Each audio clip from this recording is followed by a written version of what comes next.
cambiado el sonido rock and rollero en México. En 1959, uno de los grupos que había surgido, Los Locos del Ritmo, que encabezaba Toño de la Villa, originalmente se llamaba Pepe y sus Locos. Bueno, este grupo grabaría el primer acetato, 12 canciones, de las cuales 6 eran originales de ellos, 5 eran covers, desde luego de Bill Haley y sus Cometas, desde luego de Elvis Presley, pero también había una adaptación de la mexicanísima Cucaracha. Durante un año, los dueños de la disquera estuvieron analizando si realmente sería negocio lanzar ese acetato. Sin embargo, el éxito fue arrollador. Se tardaron un año, pero finalmente, bueno, pues ahí estaba el estruendo del rock and roll en la Ciudad de México, que se iba a extender para toda la República. Nuestra leyenda urbana nos habla hoy de un segundo escenario, una segunda etapa de lo que fue nuestro primer programa dedicado a la era del rock. Mi nombre es Alberto Barranco Chavarría y esto es Leyenda Urbana. Si tú me quieres, yo soy. Si tú no me besas, yo me voy. Pronto me alejaré. Y estoy con Rafael Acosta, uno de los pioneros del rock and roll en México. Él fue integrante de la banda Los Locos del Ritmo y bueno, pues uno de los que comenzó esta banda, en realidad, ¿verdad? Sí, soy grupo, en el grupo soy pionero, fundador, baterista, compositor y lo que se junta esta semana. Bueno, cuéntame un poquito acerca de cómo se juntaron ustedes. Hace 58 años, que fue cuando yo empecé mi carrera musical. Estaba en la Prepa 4, éramos estudiantes de la Prepa 4, y ahí entre clase y clase había 15 minutos de descanso, que nos sacaban al patio a solearnos como pollos, pero había un salón de actos al cual nos empezamos a meter para cuidarnos del sol. Había un viejo piano vertical, Mira. y ahí se sentó alguien que tocaba el piano, y poco a poco se fueron haciendo más completas esas reuniones. Al rato llega una guitarra acústica, al rato llega otra guitarra, empiezan a poner alguna canción que estaba sonando en la radio, y poco a poco se fueron, sin querer queriendo, se fue formando ese grupo, que un día, en un sábado, nos vimos en casa del pianista como para empezar a ensayar más en serio algunas canciones para montar, que la finalidad del grupo era pues tocar en las fiestas de los cuates, ¿no? Ese era el horizonte que teníamos en esa época. Tus ojos, quiero ver tus ojos. La internacionalización de Los Locos del Ritmo llegaría por un hecho fortuito. Resulta que había un programa de televisión que se llamaba La Hora Internacional del Aficionado. Bueno, justamente se arriesgaron Los Locos del Ritmo a ir a un escenario donde lo que ganaba básicamente era el entusiasmo del auditorio que estaba presenciando en vivo el concurso. Y bueno, pues para asegurarse, resulta que Toño de la Villa invitó a su amigo llamado Jesús Rodríguez, conocido como Palillo, no confundir desde luego con el cómico. Estamos hablando del jefe de la porra de la Universidad Nacional Autónoma de México. Estamos hablando del hombre que inventó justamente aquella porra de Goya, Goya, cachún, cachún, ra, ra. El hombre que iba al cine Goya, que estaba en el barrio estudiantil, y que de pronto, bueno, pues pasaban películas picantes, y lo que sigue usted lo podrá adivinar. Bueno, este hombre lanzó todo su entusiasmo cuando cantaron Los Locos del Ritmo, de tal manera que ganaron el premio. ¿Cuál era el premio? Ir a un show internacional, un programa de televisión de costa a costa de los Estados Unidos, y entonces ganaron el segundo lugar. Había ya el furor en Estados Unidos, pero llegaba vamos a decir, un grupo de rock distinto, con un tinte de carácter hispano. Pero antes de ellos hay que rendir homenaje a Gloria Ríos. Gloria Ríos había ya grabado también un acetato, había entronizado, a pesar de que no es una mujer que se conozca mucho, pero ella entronizó, por ejemplo, la canción El Relojito, basada en el éxito tremendo de Bill Haley y sus Cometas, El Reloj. Podríamos decir que esta fue la vereda que se fue ensanchando, hasta llegar a convertirse, principios de los 60, mediados de los 60, fines de los 60, en un furor que dictaba no solamente lo que tarareaba la gente en las calles, sino la preferencia en las radiodifusoras y, naturalmente, las modas.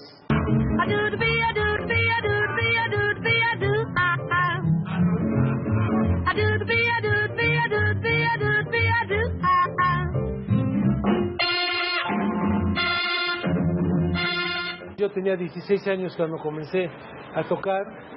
Se nos hizo fácil copiar algunas canciones y traducirlas para que la gente entendiera las letras, que en la se volvieron famosas a fin de cuentas, que en la gran mayoría de las letras eran como un pretexto para que hubiera una voz cantante en una canción, porque las letras eran pues muy efímeras, muy superficiales, pero bueno, cuando empieza el rock and roll en español, la gente entonces sí lo abraza como suyo y empiezan, inclusive hubo estaciones de radio que tocaban música en inglés, y cuando arrancamos los Locos del Ritmo, los Rebeldes del Rock y los Teen Top, los tres grupos pioneros de este movimiento en México, empezó tan fuerte la necesidad del público de oír canciones en español, que hubo estaciones de radio que tocaban a Elvis, a los Ricardito, a todos esos en inglés, que tuvieron que cambiar su programación para tocar rock en español, porque corrían el riesgo de que la gente los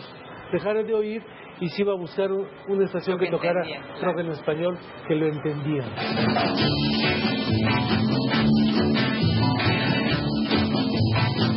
Venga todos a bailar, verás que alguien te llamará. Entronizada la moda del rock and roll en México, bueno, pues todo mundo se metió al escenario. Podemos hablar, por ejemplo, de un inaudito Pedro Vargas interpretando un papel más o menos de rebecón, de rebelde, en una película llamada Los Chiflados del Rock. Ahí estaba también el Loco Valdés interpretando canciones que lindaban con el ritmo del rock and roll. Naturalmente su hermano Tintán había creado composiciones que se acercaran a ese escenario. También, desde luego, estamos hablando de Piporro. El Piporro, a pesar del toque norteño, a pesar del taconeo, bueno, pues de pronto se metió también al escenario del rock and roll. Pero para entonces el millonario, como le decían a Pablo Beltrán Ruiz, su gran orquesta, bueno, pues ya tocaba el rock and roll, no solamente en los programas de televisión, sino también en las grandes fiestas, incluso hasta en los conciertos. Ahí estaba también la orquesta del maestro García Esquivel. Ahí estaba el furor que dictaba en su momento las posturas, a veces las calcetas de las mujeres, a veces el pelo inflado y detenido con laca o spray, a veces también los vestidos zampones con una gran crinolina, a veces también, bueno, pues empezaban a subirse un poquito en una forma, vamos a decir, coqueta, pero al mismo tiempo conservadora, el dobladillo de las faldas. Los jóvenes que tradicionalmente usaban zapatos de piel, bueno, pues ahora usaban tenis. Algunos, a la usanza de César Costa, se ponían suéteres de grecas. Se dice que César Costa tenía 2.500 suéteres en su closet. Se dice que César Costa, bueno, pues todos los días recibía por lo menos 10 suéteres que le regalaban sus fanáticos. Esa chica es como un ángel que va repartiendo su candor. De las canciones de los Locos del Ritmo, ¿cuáles eran las más pedidas? Las películas que llegaron a Bueno, hacer. mira, el primer LP de Los Locos lo grabamos en una compañía que no creía en el rock, bueno, no existía el rock and roll. Llegamos a una compañía, el papá del cantante nos consigue un contrato de grabación en Discos Orfeón, ya firmado por las autoridades de la compañía, y nos llega el ensayo y dice, a ver, ya tienen un contrato de grabación. órale, nosotros el grupo lo teníamos a tocar, como te había dicho, en las fiestas de los cuates. Claro. Y punto, no veíamos más allá de el sábado hay tocada, órale. Entonces de repente ese contrato nos ponía en una posición de volvernos profesionales. Responsables, claro. Y ya, pues ya más en serio. Entonces, pues dan el contrato, vamos a la compañía de discos, pues, para ver qué hace un artista en una compañía de discos. Nunca nos recibieron, nos daban evasivas, y entonces empezó a correr el tiempo. Preguntamos, oiga, ¿cuándo vamos a grabar? ¿Quién nos va a dirigir? ¿Qué repertorio vamos a grabar? Nunca hubo respuesta de nada para esas preguntas. Y viendo que el tiempo pasaba, pues tomamos la decisión de que, bueno, si la compañía no nos pela, pues vamos a pelarnos nosotros solos y vamos a hacer nuestra lista de canciones.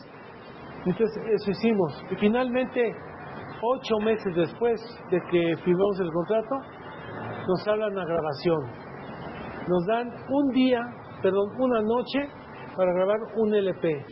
Grabamos las 12 canciones y el disco, ya una vez que ya lo tenía grabado a la compañía, se tardó 9 meses en sacar el disco al mercado. Ya tú lo verás, así no puedes jugar.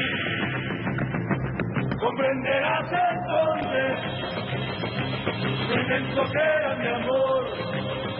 Elevados los solistas a la categoría de los grandes éxitos nocturnos de México, por ejemplo, el debut de Enrique Guzmán en Los Globos fue verdaderamente de antología.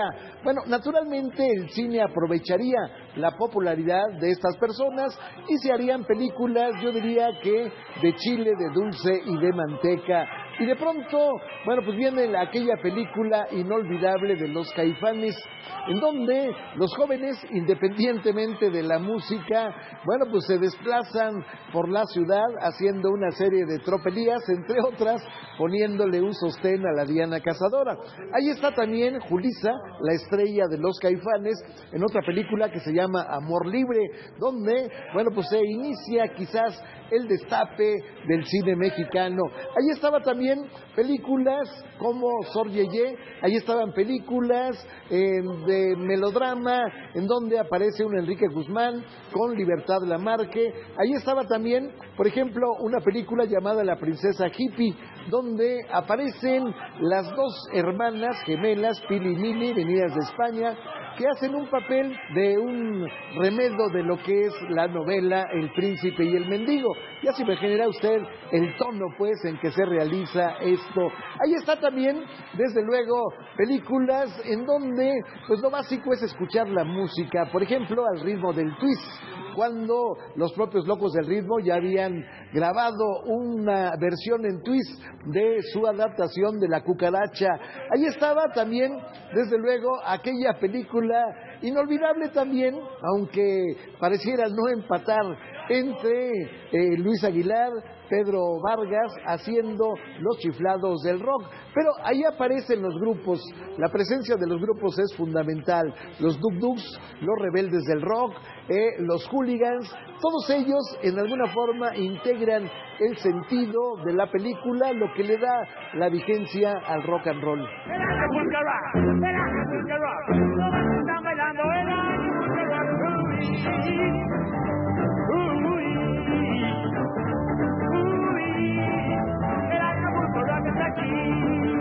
Pero hubo 2 canciones que se enfocaron a quedarse de todas esas canciones. Una fue una canción que se llama Yo no soy un rebelde, del guitarrista, y la otra es una balada que se llama Tus ojos, composición de tu servidor.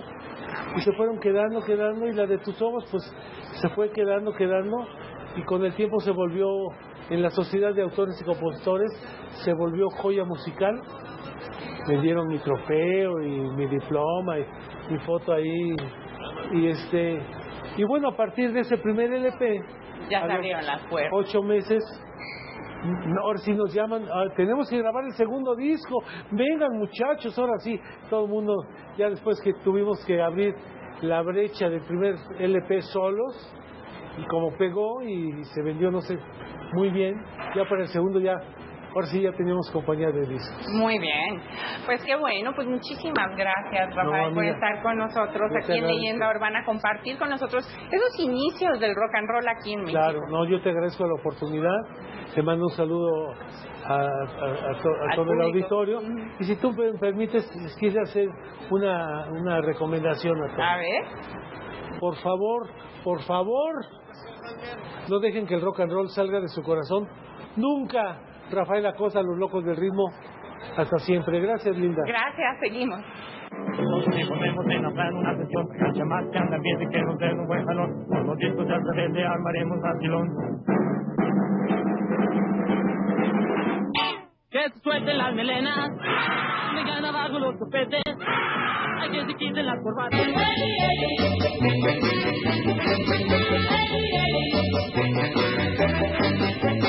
Eddie solo vive para mí. No te puedes perder la revista central del mes de junio. Tiene todos los detalles de este super show musical llamado Mist. Así que no te lo puedes perder, la revista central. Y me encuentro con Ricardo Carrión, de los hermanos Carrión, que también seguramente los amantes del rock and roll han oído de esta gran agrupación, que fue luego de los tres primeros, que fueron los Rebeldes del Rock, los Locos del Ritmo y los Teen Tops, ¿no? y los Teen Tops. Fuimos un poquito atrás ellos. Somos más jóvenes nosotros. Son más jóvenes ustedes, exactamente. Pero ustedes son tres hermanos. Sí, bueno, éramos tres. Desgraciadamente falleció mi hermano Héctor, que está en el cielo, pero somos tres hermanos y comenzamos a cantar. Había un grupo que se llamaba los Black Jeans. Entonces César Costa tocaba con ese grupo, los Black Jeans, y nosotros le hacíamos coros a César Costa en las primeras piezas con un amigo que se llamaba Diego de Cosío, que tocaba la guitarra. Y cuando César Costa se volvió solista, entonces quedaron los Black Jeans con nosotros, o sea, Diego de Cosío, y le pusimos los hermanos Carrión porque dije, a lo mejor el rock no dura mucho y podemos cantar boleros más adelante o ranchera. Dura igual un hombre en tu vida, nunca pudo imaginar los diamantes que tuviste, yo no recuerdo. El común denominador de las películas en las que aparecen cantantes o grupos de rock se llama Fernando Luján. Él aparece en 30 cintas, desde aquella de Angélica María, 5 de chocolate y una de fresa, hasta, la gran cantidad de películas en donde el personaje era un hippie, un existencialista, en fin, un hombre que sin ser cantante, sin ser rockero, se insertó en ese escenario. También ahí está, en un escenario menos agresivo que el programa Discoteca Orfeón a Gogo, que pasaba a nivel nacional y que escandalizaba a las mujeres, sobre todo a las señoras grandes, por los bailes en bikini de una señorita llamada Elba Ponte. Ahí estaba en Monterrey la presencia de Vianney Valdés, que había creado un rock llamado Trucutú, basado en las tiras cómicas que aparecían los domingos en los diarios. Esta mujer había logrado un éxito más, Muévanse Todos, y justamente su programa de televisión se llamaba Muévanse Todos. Ahí llegaba la gente al auditorio donde se grababa el programa y efectivamente del público salían 2, 3, 4, 5, 6 parejas a bailar el rock and roll. Para entonces, aunque en los cafés cantantes no se permitía el baile, pues en alguna forma la gente lograba escaparse de la vigilancia y bailar, aunque fuera un momento.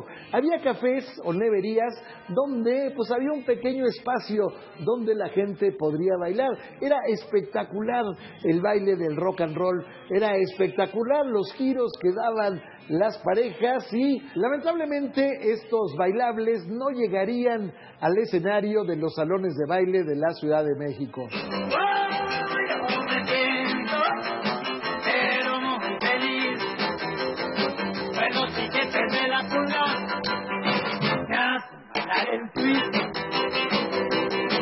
El día primero que cantamos en una plaza de toros, estábamos cantando una canción y Lalo cantaba una que se llama Creo estar soñando, muy bonita canción, pero como había muchos moscos y había abejas y todo ahí en el escenario, porque le pica una abeja a Lalo, creo que en la garganta, y a la mitad de la canción salió corriendo, y yo me quedé cantando solo en segunda voz, y la gente muerta de la risa, pues le picó un mosco a Lalo, ¿no? Entonces, hay muchas anécdotas, ¿no? Y los viajes, ¿no? Fíjate, íbamos con Angélica María, Maite Gauss, nos llevaban muy bien con todo el grupo. A los pobres rocanroleros los daba en la parte de atrás del camión, siempre lo más amolado. Yo me dormía en el suelo porque no cabía. ¿Y cómo era tu relación con Angélica María? Ah, no, muy bien. Angélica María era todo, muy padre. Venía siendo sobrina mía política. ¿Sí?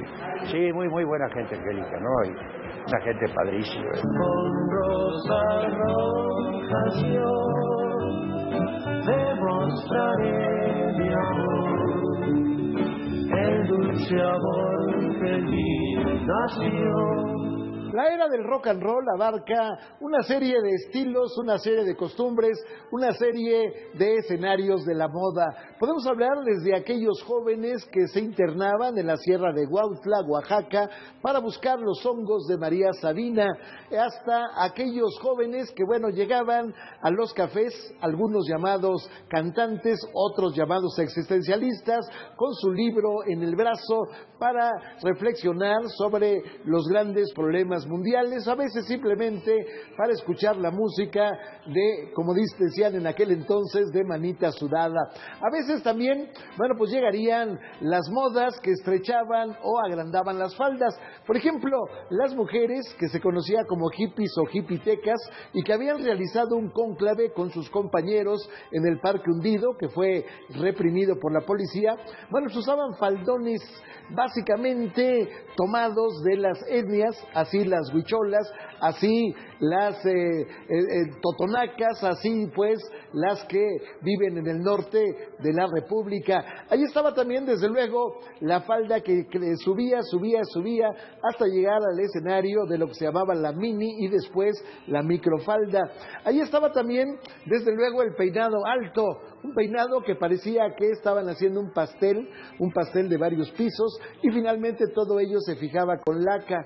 Ahí estaba también la moda de los jóvenes, que primero era a la usanza de Tarzán, la melena que, llegaba hasta un poquito abajo de los hombros, pero después se convertiría en una cabellera que alcanzaba a veces hasta la cintura. Todo esto, era el escenario de la crítica, los pantalones acampanados, a veces la campana alcanzaba hasta 40 centímetros, parecía que efectivamente iba bamboleando en el momento que caminaba la gente, pero en contraste, las mujeres subieron el pantalón, se crearon los pantalones pescadores, es decir, tipo 3/4, mientras tanto hombres como mujeres se metían casi con calzador, a veces dicen se untaban grasa en el cuerpo para que entrara el pantalón de mezclilla, conocido después como jeans. Este marco le daba un estilo distinto, desde las camisas estilo Luis XVI, de grandes holanes, hasta las camisetas donde, sin más ni más, se demostraba la rebeldía, a veces también, el torso desnudo, con una pequeña colgajo con una cadenita, por decirle así, de piel, con una medallita, seguramente corriente, pero con el torso desnudo y cubierto por un chaleco de cuero. Esa era la moda, esa era la expresión de la juventud en aquellas épocas de los 60, 70. Quiero aprender algo que es sabio, solo quiero enseñar con un poco de tarea, un 10 me voy a sacar. ¿Cuál es la canción que más te gusta de las que ustedes lanzaron? Sí. Bueno, pues hay una, mira, Lágrimas de Cristal me gusta mucho, pero yo creo que Magia Blanca y Las Cerezas, esas pegaron en Estados Unidos y pegaron en todo Sudamérica. Lo que pasa es que cuando tú grababas, las compañías de discos mandaban los discos a los países, ¿no? No es como ahora que tú grabas un disco y en internet lo pones y ya lo bajas, ¿no? No, en aquel tiempo tenías que esperar a que mandaran los discos, a que los promovieran, a que hubiera un cuate que los repartiera, y entonces era muy difícil cuadrar toda la publicidad de eso. ¿Y ustedes hoy siguen tocando? Sí, cómo no, mira, vamos a estar aquí en el Teatro Metropolitan con los locos del ritmo, los Hitters. Acabo de estar en un lugar que se llama El Sapo Cancionero, que es muy padre también. Y vamos también a Monterrey. Así que como quien dice, seguimos vigentes. Pues por ejemplo, al mes tocamos como 4 veces. Increíble. Claro, sí. Muy bueno, muy Todavía bueno. sobra público. Es el legado. Todavía hay muchas abuelitas que nos van a ver con todo cariño. Pues muchísimas gracias. No, al contrario, me da mucho gusto. Aquí en Leyenda Urbana. No, claro, sí, me da mucho gusto. Aquí somos leyendas urbanas, como dices tú. Muchas gracias, Seguimos. Y lanza tus penas al viento, que el viento las sonará. La, la, la. 50 años después, la página de esplendor del rock and roll sigue viva. Yo diría que no como objeto de nostalgia, sino como objeto de culto. Los jóvenes quieren conocer y van al Tianguis del Chopo a comprar aquellos discos de los Teen Tops, de los Hooligans, de los Rebeldes del Rock, de los Locos del Ritmo, de los Crazy Boys. Ahí está también, desde luego, las presentaciones con Toddy Canas de Enrique Guzmán, que, bueno, pues sigue interpretando las mismas canciones. Ahí está un Alberto Vázquez que le siguen pidiendo 16 toneladas. Ahí está una Angélica María. Ahí está, pues, la presencia de todo aquello que en su momento envolvió una página esplendorosa en el escenario de la llegada del rock and roll a México. Queremos agradecer la hospitalidad de este rincón llamado Bipops, que nos ofrece no solamente revivir la página del rock and roll, sino también sentirla intensamente a través de su escenografía.